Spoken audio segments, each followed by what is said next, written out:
ان الحمد للہ قال جبرائیل علیہ الصلاۃ والسلام یا محمد صلی اللہ علیہ وسلم عش ما شئت فإنک میت واحبب من شئت فإنک مفارقہ واعمل ما شئت فإنک مجزی بہ۔ حضرت جبرائیل علیہ الصلاۃ والسلام نے پیغمبر علیہ الصلاۃ والسلام سے فرمایا کہ یا محمد، اے محمد، عش ما شئت، کہ دنیا میں رہو، دنیا میں زندگی بسر کرو جیسے آپ چاہو،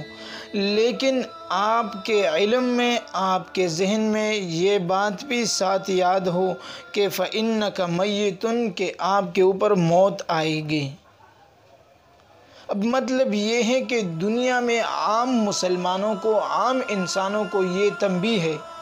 کہ مسلمانوں دنیا میں زندگی گزر کرو، دنیا میں زندگی بسر کرو اور دنیا میں رہو، زندگی گزارو، لیکن علم میں، اپنی ذہن میں، اپنی علم میں، اپنی دل و دماغ میں یہ بات یاد رکھو کہ ایک دن تمہیں موت آئے گی، تو موت سے غافل ہو کر ایسی زندگی نہیں گزارو، بلکہ زندگی ایسے گزارو کہ آپ کے ساتھ، آپ کے علم میں، آپ کے دل و دماغ میں آخرت کا فکر بھی ہو، موت کا ڈر بھی ہو، موت کے لیے تیاری بھی ہو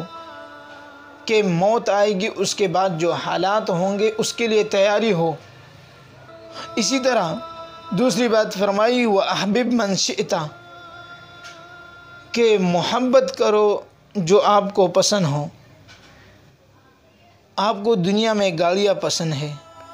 گاڑی کے ساتھ محبت کرو۔ آپ کو دنیا میں بنگلے اور بلڈنگیں پسند ہیں، پسند کرو، اس سے محبت کرو۔ آپ کو دنیا میں دیگر چیزیں ہیں، دیگر آلات ہے، موبائل ہے، کمپیوٹر ہے، بہت سارے چیزیں ہیں جس سے آپ کو محبت ہے، آپ ان سے محبت رکھو، لیکن یہ بات ذہن میں رکھو فَإِنَّكَ مُفَارِقُهُ، کہ آپ ان سے جدا ہونے والے ہیں، وہ آپ سے جدا ہونے والے ہیں، وہ رہ جائیں گے اور آپ چلے جاؤ گے۔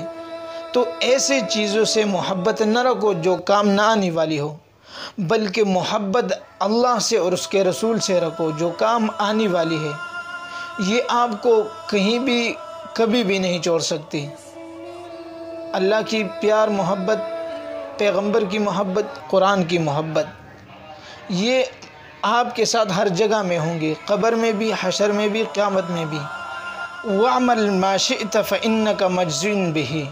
اور دنیا میں اعمال کرو، ایسے اعمال کرو کہ کل قیامت کے دن جو بدلہ اس کا ہو وہ آپ برداشت کرو۔ یعنی آپ جو چاہو وہ عمل کرو، لیکن اس کا بدلہ تمہیں ضرور ملے گا۔ تو بہتر یہ ہے کہ اچھے اعمال کرو تو اس کا بدلہ بھی اچھا ہوگا، تو برے اعمال سے بچیے۔